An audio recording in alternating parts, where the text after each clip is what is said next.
Aminado si Nicole na kasalanan niya kung bakit ayaw niya ni Alvin sa kanya dahil sa kasaselos niya. May dahilan kung bakit nagsiselos si Nicole sa ex-girlfriend niya. Dahil nung panahon na yun, nakita ni Nicole nakahawak ang babae sa binti ni Alvin. Paparating pa lang noon si Nicole kasama ang pinsang si Sarah.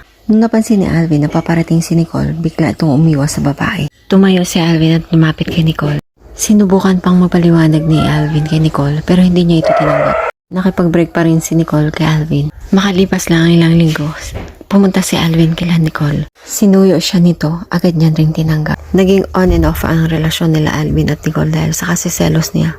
Nagkalayo si Nicole at Alvin dahil nag-transfer si Nicole ng university. Namatay ang tatay niya, kailangan niya tumira sa tita niya. Sa tuwing fiesta ng patron sa simbahan, sa barangay nila, umuwi si Nicole.